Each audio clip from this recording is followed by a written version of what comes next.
Hello everyone. So today we are going to talk about the 12th chapter on Indian polity, and that is on parliamentary system. Today we are going to talk about the parliamentary system. The Constitution of India provides for a parliamentary form of government both at the center and at the states. Okay, so we have a parliamentary form of government both at the center and the states. Article 74 and 75 deal with the parliamentary system at the center.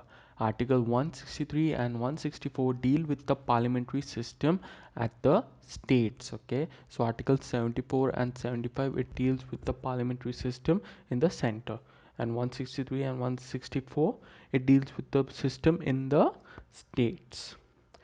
See, a democratic system, when we talk about a democratic nation, okay, it is the voice of the people which should be heard. And when we talk about these things, so a democratic government is of two types in that nation, okay. One is the parliamentary system, and other one is the presidential system. So when we talk about democratic nations and all that, countries and all, so basically they will be one of the two types of system. Either it will have a parliamentary system or it will have a presidential system. India follows a parliamentary system type of government, and when we talk about US and all, it follows a presidential system of government. Okay, the parliamentary system of government is the one in which the executive is responsible to the legislature for its policies and acts. Okay, so it is the executive who is responsible to the legislature. So in a parliamentary system, the executives and the legislature, they are interdependent on each other. Okay, they are interdependent on each other.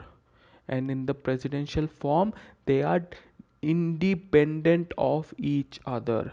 Okay, so in the parliamentary form of government, the executives and the legislature, they are interdependent on each other. In the presidential system, the executives and the legislature, they are independent, they are independent of each other. The presidential system of government is one in which the executive is not responsible to the legislature for its policies and acts. Okay, so in the parliamentary system, the executives are responsible to the legislature for its policies and acts. In the presidential system, the executives is not responsible to the to the policies and acts in the legislature, and is constitutionally independent of the legislature in respect to its term of office. Okay, I hope you understood this. Features of parliamentary government. Now we'll talk about the features, okay, about the parliamentary government.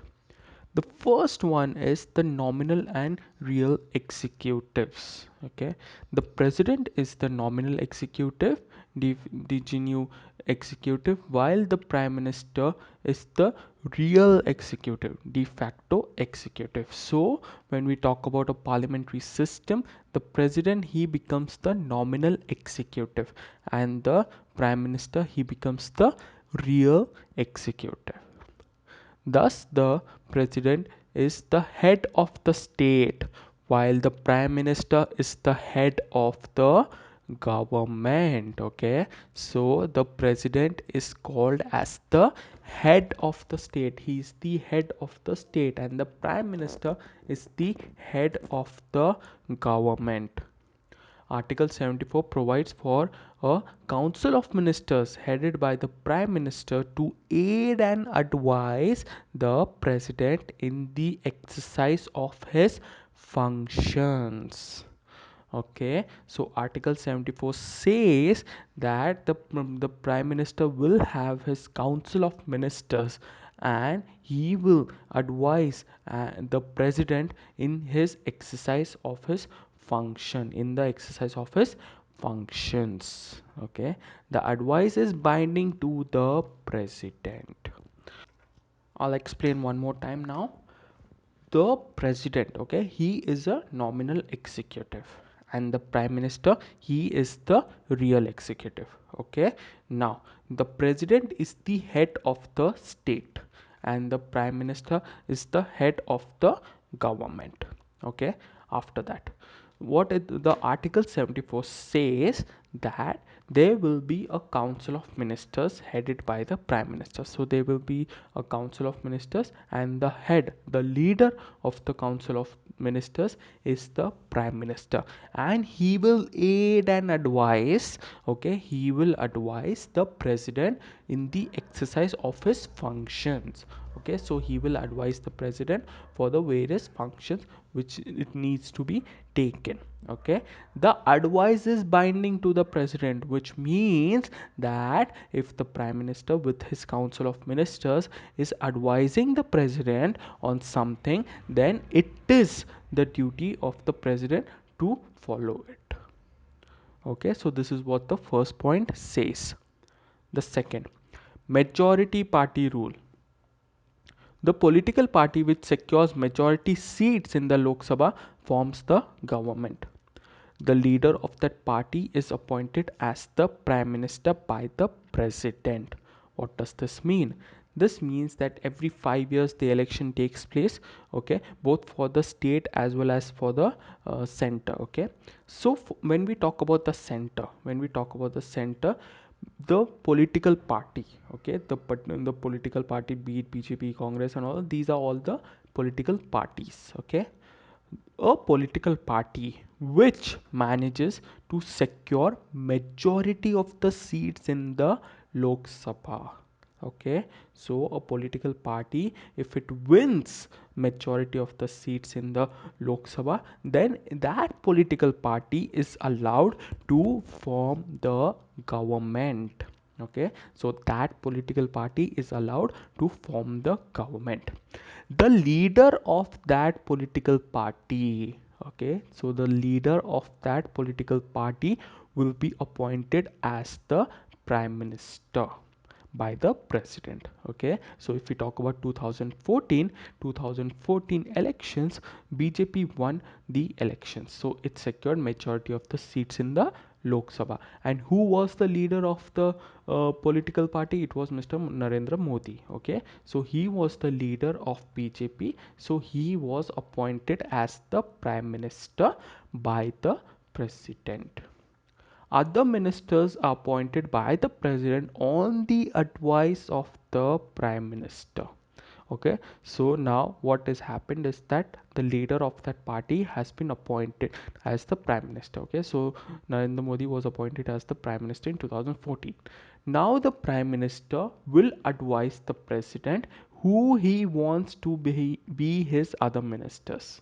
Okay, so the prime minister will tell the president, he advises the president that he wants these ministers to be his other ministers. Okay, these people, these members should be the other ministers. Okay, so the president appoints them on the advice of the prime minister.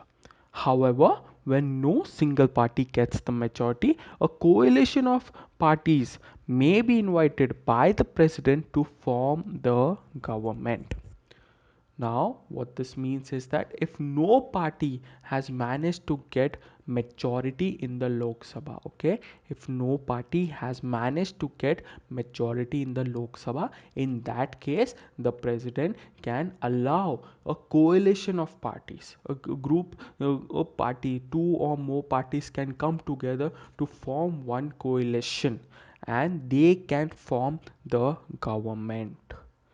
Okay, so if we talk about 2014 elections, so alone BJP, they won the elections. There was no need for a coalition. Alone BJP, they won majority of the seats in the Lok Sabha. In Lok Sabha, there are total 543 seats of MPs, and to form a government, it needs majority votes of MPs, that is more than 50%. So that is, to form a government, 273 MPs are required.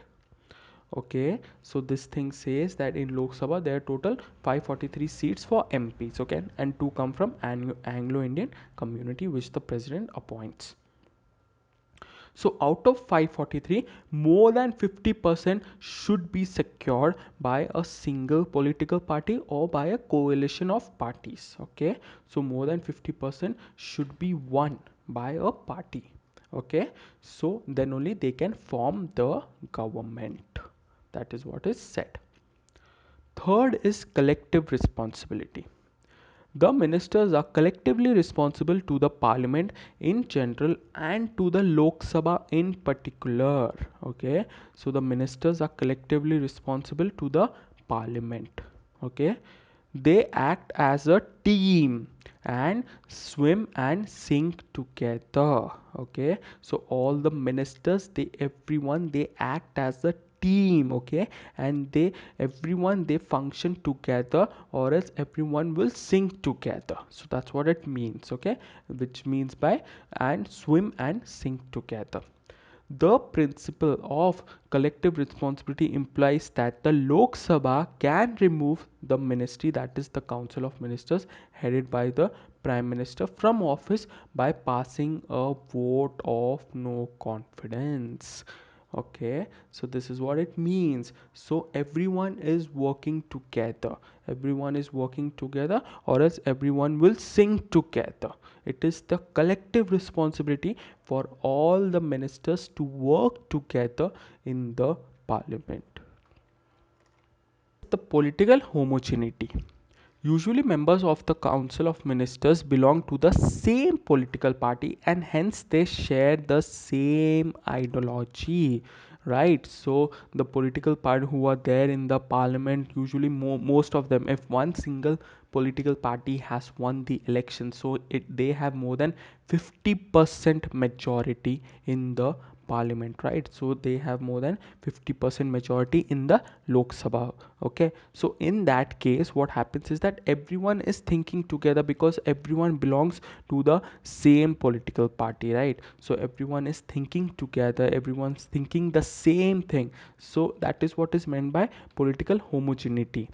Okay, so everyone has same ideology, everyone has same opinions and all that, everyone will agree to a common thing. Okay, so if one political party is decided something, as they have more than 50% majority in the Lok Sabha, so everyone usually agrees to it because everyone belongs to the same political party.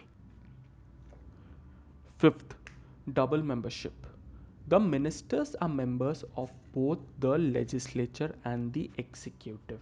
This means that a person cannot be a minister without being a member of the parliament. Okay, so when we talk about double membership, what does this mean?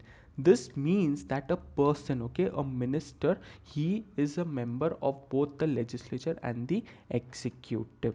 Okay, so in the first slide when I was talking about the parliamentary system, there I specified that an executive and the legislature, they are interdependent on each other, which means they work together. Okay, now when I talk about the presidential system, they both are independent of each other. Executives are separate and the legislature is separate. Now when I talk about double membership, that means that a minister, okay, a minister is both a member of the legislature and the executive. This means that a person cannot be a minister without being a member of the parliament. Okay, so this is what it means. Sixth one, leadership of the prime minister. The prime minister plays the leadership role in this system of government. He is the leader of the council of ministers, leader of the parliament and leader of the party in power. In these capacities, he plays a significant and highly crucial role in the functioning of the government. Okay, so the prime minister, it he plays the leadership role in this system of government. Okay, he is the leader of the government, he is the leader of the council of ministers, leader of the parliament, and leader of the party in power. Okay, so his role is very critical and very crucial. Okay, his role is very very important for the nation. Basically his role is most important role for the nation. Dissolution of the lower house. The lower house of the parliament, that is the Lok Sabha, can be dissolved by the president on recommendation of the prime minister. Okay, so the Lok Sabha can be dissolved on recommendation of the prime minister. In other words, the prime minister can advise the president to dissolve the Lok Sabha before the expiry of its term and hold fresh elections. Okay, so the prime minister can advise the president to dissolve the Lok Sabha before 5 years term. Okay, so and hold fresh elections. This means that the executive enjoys the right to get the legislature dissolved in the parliamentary system. Okay, so the executives, they have the right to dissolve the whole parliamentary system. Secrecy. The ministers operate on the principle of secrecy of procedure and cannot reveal information about their proceedings, policies, and decisions. They take the oath of secrecy before entering their office. The oath of secrecy to the ministers is administered by the president. Okay, so the ministers, they take a oath of secrecy, which means to keep things secret, keep things secret about the procedure, and they cannot reveal information about their proceedings, policies, and decisions which they have made. Okay, so these are the points when we talk about the parliamentary system. Okay, the features of the parliamentary system. Okay, now we are going to talk about the merits of the parliamentary system. Okay, the first one, now let's talk about the merits of the parliamentary system. The first one is the harmony between the legislature and the executive. The greatest advantage of the parliamentary system is that it ensures harmonious relationship and cooperation between the legislative and the executive organs of the government. The executive is a part of the legislature and both are interdependent at work. Okay, so the first point says that the executive and the legislature, they work together, and they are interdependent on each other. So this brings less disputes between two organs, less fights, less conflicts between the two organs. Okay, so that is the first point. Second one, responsible government. By the very nature, the parliamentary system establishes a responsible government. The ministers are responsible to the parliament for their acts of omission and commission. Okay, the parliament exercises control over the ministers through various devices like question hour, discussions, adjournment motion, no confidence motions, and etc. So what happens is that as now the executives, okay, the ministers, they are responsible to the parliament. Okay, they both are working together and they are interdependent on each other, so they are working together. Okay, and even the parliament, it exercises some control. Okay, it keeps some control over the ministers. Okay, over the minister, it is also keeping some control, like the question then there's adjournment motion, no confidence motion, and all that. All these things I will explain you in the parliament chapter. Okay, now the third point, prevents despotism. What does this mean? Under this system, the executive authorities is vested in a group of individuals and not on a single person. Okay, this thing says that the its executive authority, the powers, is not vested on only one person, okay, but it is vested on a group of individual, the other ministers, which means that it is not only vested on the prime minister but also on his other ministers and including the prime minister. So it is vested on a group of individuals and not on a single person. Okay, moreover, the executive is responsible to the parliament and can also be removed by a no confidence motion. Okay, so and a particular executive can also be removed by the parliament. Fourth one, ready alternative government. In case of the ruling party loses its majority, the head of the state can invite the opposition party to form the government. This means an alternative government can be formed without fresh elections. Okay, so what does this mean? This means that if the ruling party, if tomorrow if BJP loses its majority in the Lok Sabha, okay, if it loses its majority, how the majority can be lose in the case of the ministers which are supporting BJP, if they withdraw their support from BJP.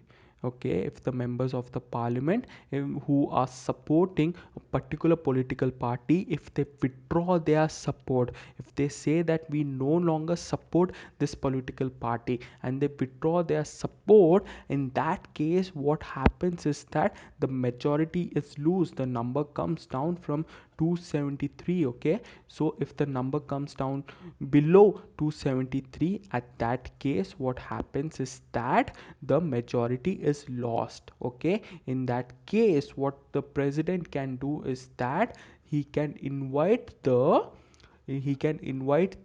opposition party to form the government. Okay, so that is what is said, ready alternative government. Now the fifth point, that is the wide representation in the parliamentary system. What does this mean? This means that the executive consists of a group of individuals which comes from various sections and regions in the government. Okay, so the ministers who are sitting in the parliament, they come from various other sections of the society, right? So we the citizens, we elect our representatives, and as you know, India is so diverse. There are so many religions, so many castes, so many culture, then there's so many other languages which is being spoken, and all these things, and the representatives who are sitting in the parliament and the ministers who are sitting in the parliament, they come from all these sections. Okay, they come from all these sections. That is why it's said as wide representations. Okay, which means that people come from various other sections and regions in the government. Okay, so this is what this means. Demerits of parliamentary system. Okay, what is the demerit of the parliamentary system? Unstable government. The parliamentary system does not provide a stable government. There is no guarantee that a government can survive its tenure. The ministers depend on the mercy of the majority legislatures for their continuity and survival in office. A no confidence motion or political defection or evils of multi-party coalition can make the government unstable. What does this mean? This means that what happens is that the majority, until and unless a political party or a coalition of parties is maintaining majority in the Lok Sabha, until and unless they are maintaining the majority in the Lok Sabha, they are there. Okay, they can form the government. But the moment when the majority is lost, the moment when the majority is lost in the Lok Sabha, at that time the government should resign. Okay, so the government falls down. Okay, the government resigned. So that's why it said that it's unstable government. If the majority is lost in the Lok Sabha, at that time the government becomes unstable and it falls. Okay, so the minister depend on the mercy of the majority legislature for their continuity. Until unless majority is there, the ministers, the parliament, the government will function.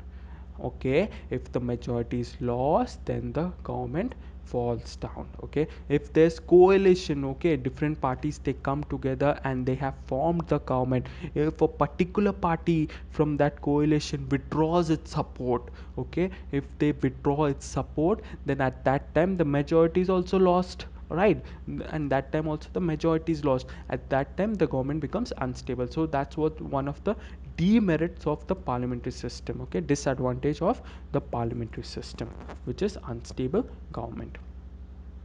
Second one is no continuity of policies.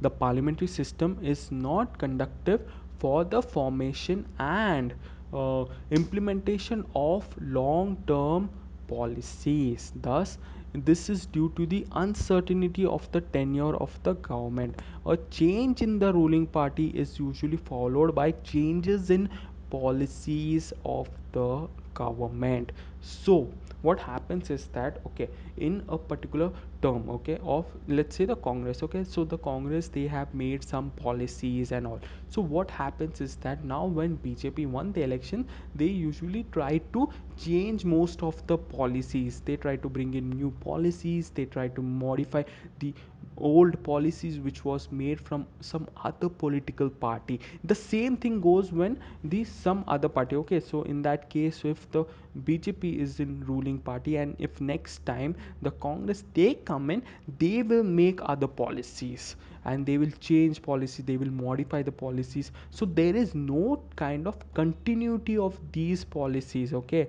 so sometimes what happens is that it's the personal revenge and personal benefit they see, which is above the people's benefit. So the personal benefit which they try to see, which results in the changing in the policies. So the policies are not continue, are not there for a long term. Okay, and there is no continuity of these policies. So when the government changes, most of the policy automatically they try to change it.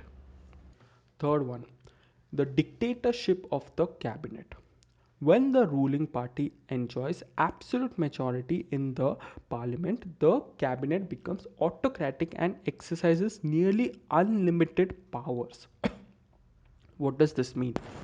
So what this means is that a cabinet, okay, the head of the cabinet is the prime minister and he chooses 5 to 6 people or maximum 10 people who will sit with him and they are called the cabinet. Okay, who are the members of the cabinet. So the most important decisions, okay, so the most important decisions will be taken by these 5 to 6 people. Okay, they will make the most important decisions and the parliament needs to follow it. Okay, the parliament needs to follow it. So that is what is said, the dictatorship of the cabinet, which means the cabinet will decide everything and the party, the government needs to follow it.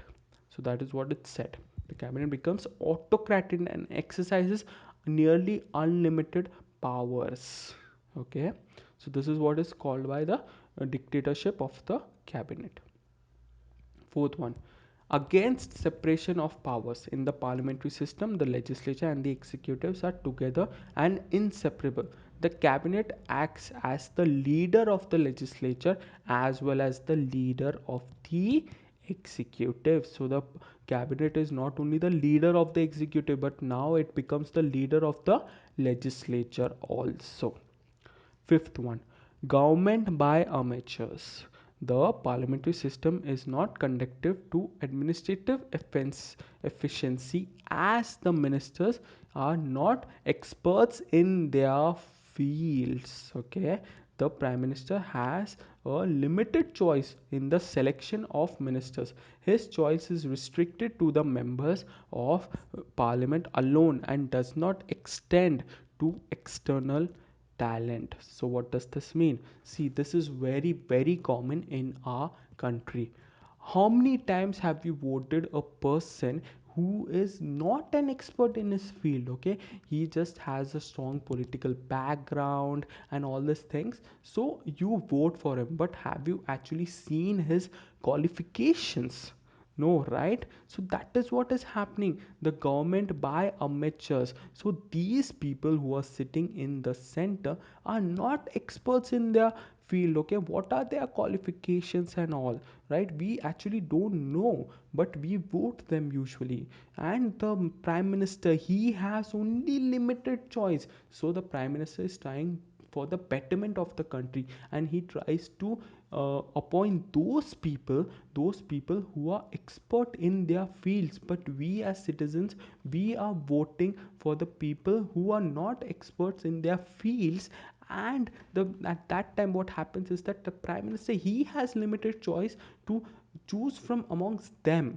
Okay, he has limited choice to choose from amongst those people, right? So we are not voting for the people, we don't know their qualifications, but we just vote them because even we have limited choice, right? So because that is what is happening, it becomes a government by amateurs. Reasons for adopting parliamentary system: familiarity with the system. The constitution makers were somewhat familiar with the parliamentary system as it had been in operation in India during the British rule, right? So the British also follows a parliamentary type of government. So when our constitution was made at that time, the founding fathers and even India was familiar with this system. So we adopted the parliamentary system. Second one, preference to more responsibility. Dr. B.R. Ambedkar pointed out in the Constituent Assembly that a democratic executive must satisfy the two conditions, that is stability and responsibility. So how can stability be there if both legislature and the executives, they are working together? So there can be stability and even responsibility, which is the executives are responsible to the legislature. Third one, need to avoid legislative executive conflicts. Avoid the conflicts between the legislature and the executive which are bound to occur in the presidential system. So many a times we have seen that the country which follows presidential system, the executives and the legislature, they both have a lot of conflicts, a lot of disputes between them. But we as a parliamentary system, we wanted to avoid these things. Okay, we needed to avoid the conflicts between the legislature and the executive. So for that case we adopted the parliamentary system. Nature of Indian society. India is one of the most heterogeneous, which is diverse states and most complex plural society in the world. Hence, the constitution makers adopted the parliamentary system as it offers greater scope for giving representation to the various sections, interests, and regions in the government. This promotes a national spirit among the people and builds a united India. Okay, the fourth point says that we live in a very diverse country where there's so much religion, caste, culture, languages, and all these things, right? So the representatives, they come from all these sections. So the ministers who are there in the parliament, they come from all these sections. Okay, and the constitution makers, the founding fathers, they wanted this thing. They wanted this thing that that in the parliament, the representatives, the ministers, they come from all the sections of the society. They wanted this thing, right? And that is what is happening now. Okay, so that is what is said, that India being so diverse, where there's so much caste, religion, and everything, and these people and the representatives who are sitting in the parliament, they should come from all the sections of the society. so that there's the national spirit, and there's united India, okay people, and it builds a united India. So that's what the fourth point says.